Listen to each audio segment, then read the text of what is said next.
Shalom saudaraku yang kekasih. Bilangan pasal 15 ayat 32 sampai 36 adalah pasal yang menceritakan seseorang dilontari dengan batu karena kedapatan memungut atau mengumpulkan kayu pada hari Sabat. Orang ini harus dihukum mati karena dianggap telah melanggar kekudusan hari Sabat. Kisah ini menimbulkan pertanyaan. Paling tidak ada dua pertanyaan penting yang muncul. Yang pertama, mengapa orang ini harus dihukum mati? Apa alasan di balik hukuman mati ini? Pertanyaan yang kedua, kalau memang hari Sabat masih berlaku sampai hari ini, mengapa orang yang melanggar hari Sabat di zaman sekarang tidak dihukum mati dengan cara yang sama? Nah, dalam video ini kita akan menjawab pertanyaan yang pertama. Kemudian di video yang kedua, saya akan menjawab pertanyaan yang kedua. Jadi pastikan saudara mengikuti dua pembahasan yang sangat penting ini. Hal pertama yang akan kita buat adalah melihat hubungan cerita dari bilangan pasal 15 ayat 32 sampai 36 ini dengan cerita yang lain di kitab bilangan. Nah, kitab bilangan itu sendiri mencakup perjalanan bangsa Israel keluar dari Mesir, lebih khusus dalam perjalanan mereka di padang belantara dari kaki bukit Sinai menuju dataran Moab. Secara keseluruhan, kitab bilangan menekankan pentingnya penurutan kepada Allah, serta tragedi yang menimpa Israel akibat tindakan tidak menurut kepada Allah dan hukum-hukumnya. Pasal 11 hingga pasal 25 kitab bilangan memuat kisah pemberontakan bangsa Israel dan juga memuat kisah kematian yang disebabkan karena sikap tidak menurut tersebut. Kisah dalam bilangan pasal 15 dapat dimengerti dengan lebih baik dengan melihat hubungan pasal ini dengan dua pasal sebelum, yaitu pasal 13 dan 14, dan juga dua pasal sesudah, yaitu pasal 16 dan pasal 17. Nah, dalam pasal 13, 10 dari 12 pengintai disebutkan memberontak melawan Allah dan memberontak melawan Musa sebagai pemimpin Israel. Akibatnya, seluruh bangsa Israel turut memberontak.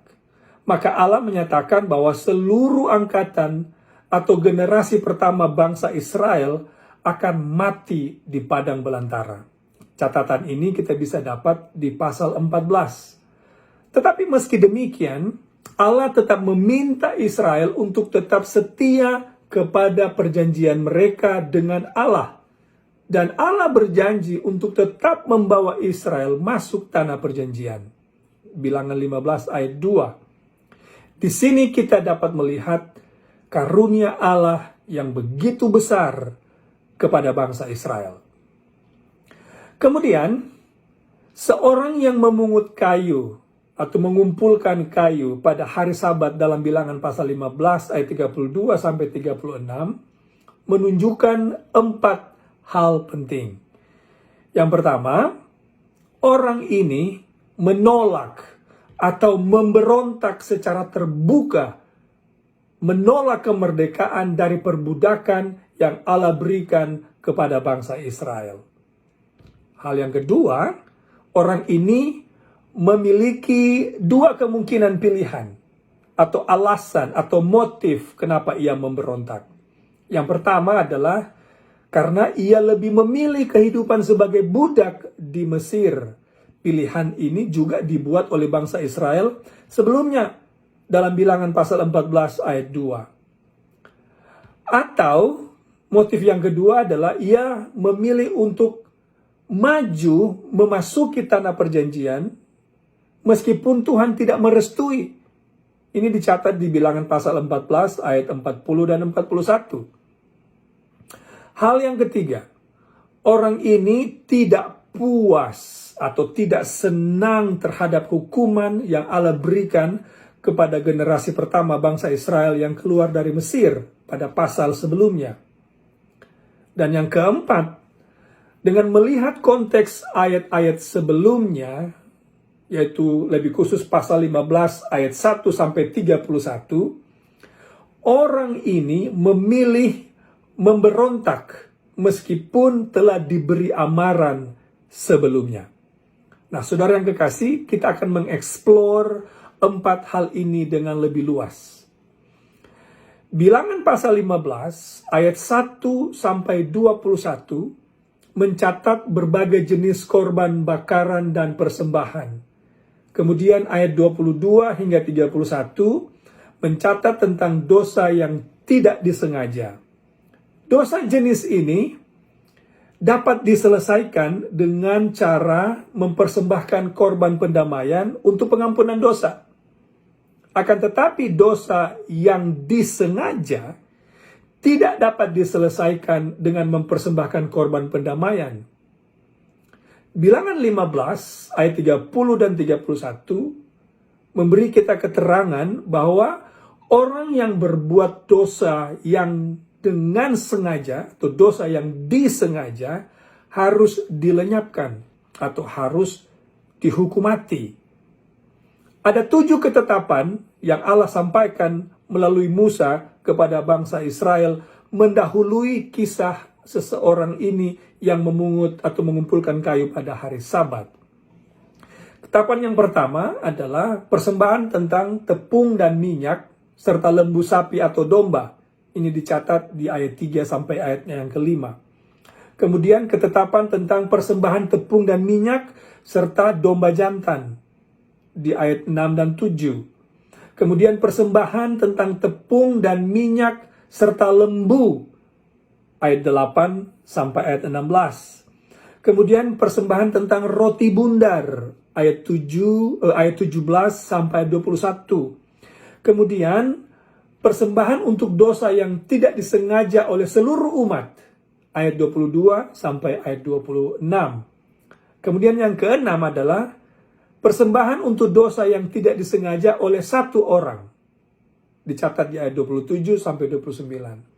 Dan ketetapan yang terakhir yang ketujuh adalah hukuman bagi dosa yang disengaja oleh orang Israel asli ataukah orang asing.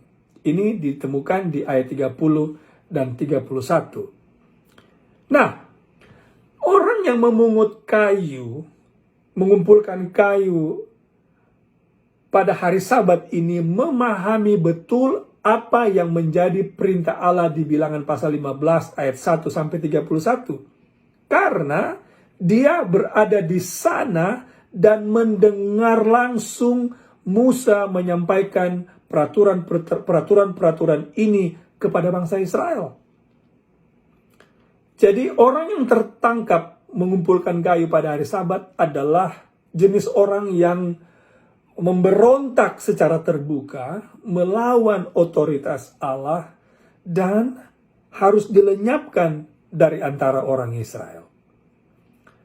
Saudara yang kekasih, mari sekarang kita lihat beberapa hal penting yang lain yang berhubungan erat dengan peristiwa di Bilangan pasal 15 ayat 32 sampai 36 ini.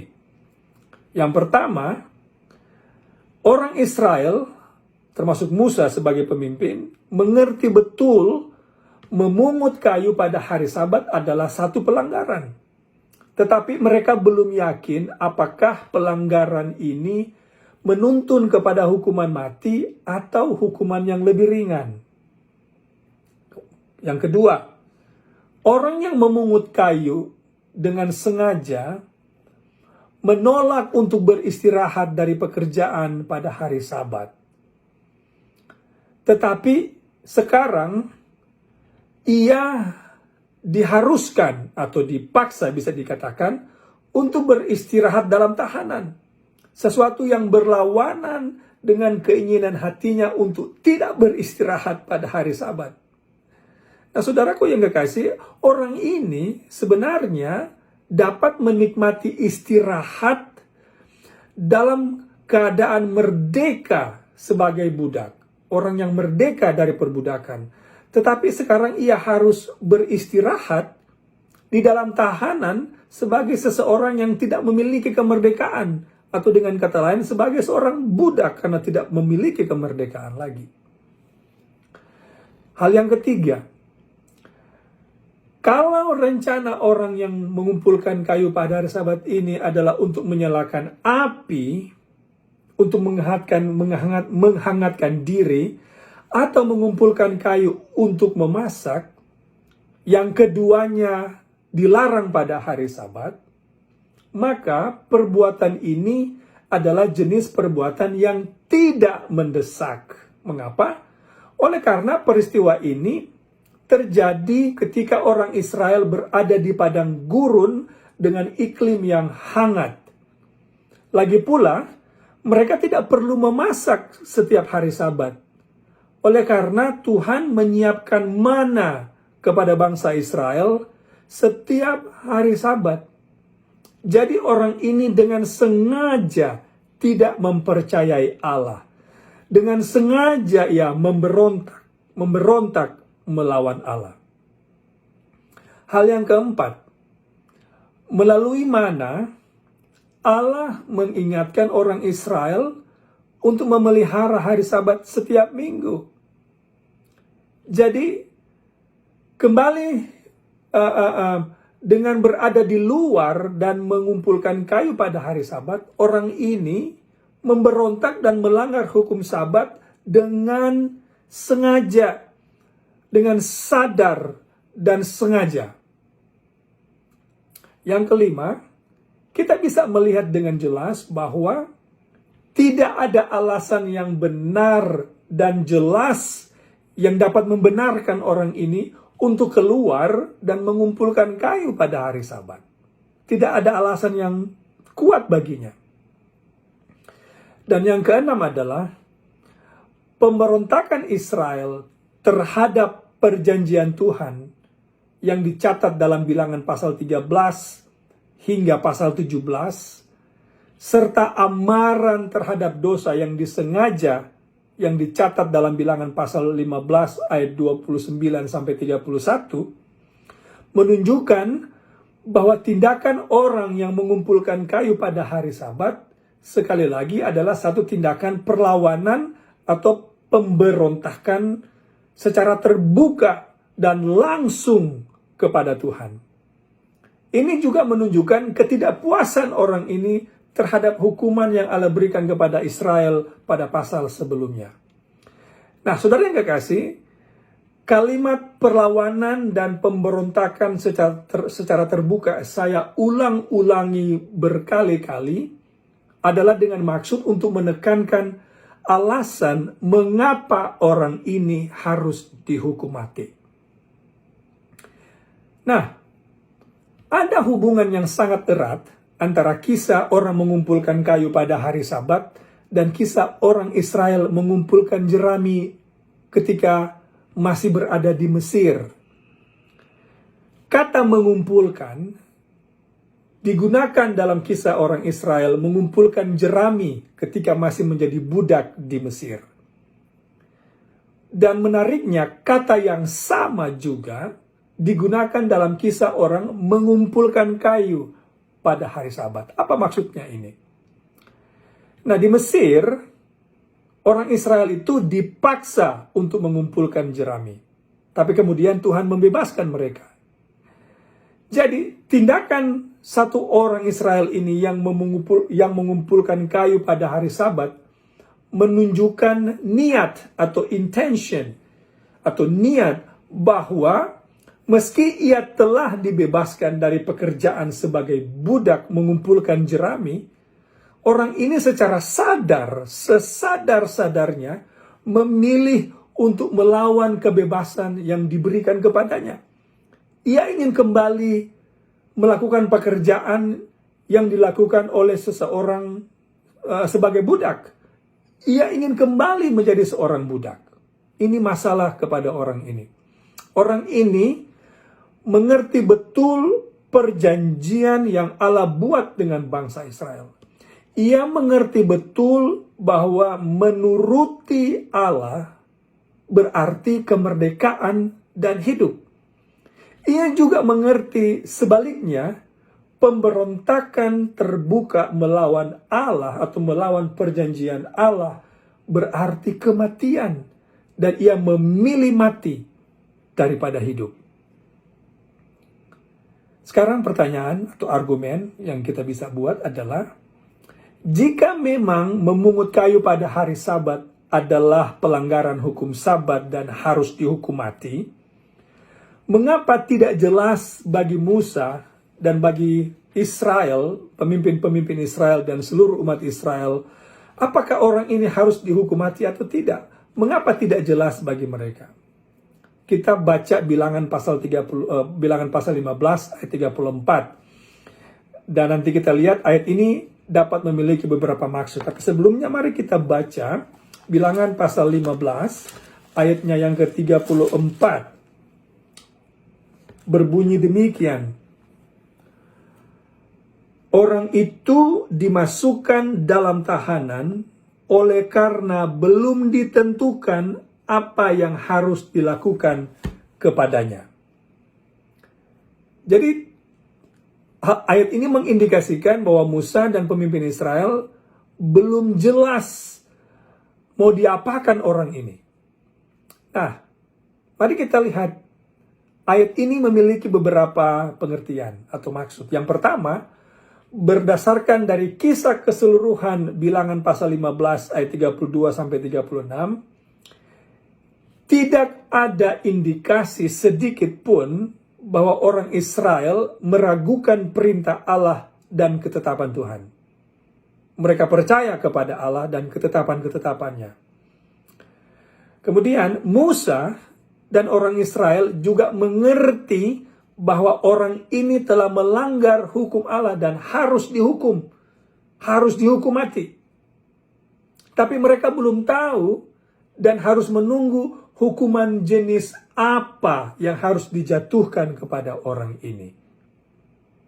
Yang ketiga, Musa dan pemimpin Israel mengerti bahwa hukuman ini harus datang dari Tuhan, bukan dari mereka.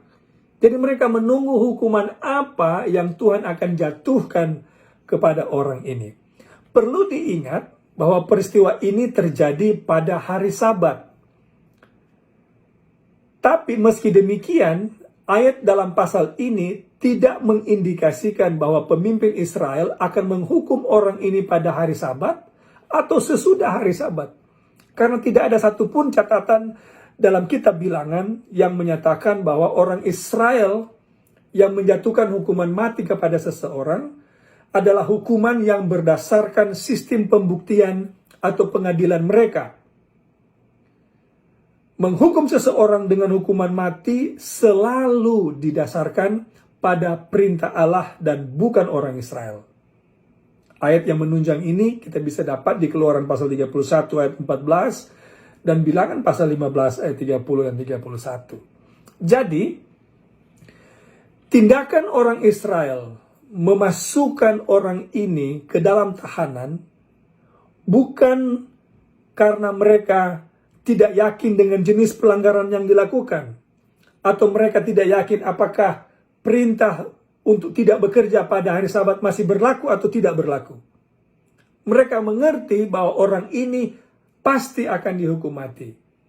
Seperti contoh dalam Imamat pasal 24. Tetapi perintah untuk menghukum orang ini harus datang dari Tuhan. Itu sebabnya mereka menunggu. Dan ayat 35 menjelaskan hukuman apa serta bagaimana hukuman itu harus dijalankan. Ayat 35 memberi informasi yang jelas. Nah, saudaraku yang kekasih, sekarang kita tahu jawaban mengapa orang yang memungut kayu pada hari Sabat harus dihukum mati. Sekarang kita tahu.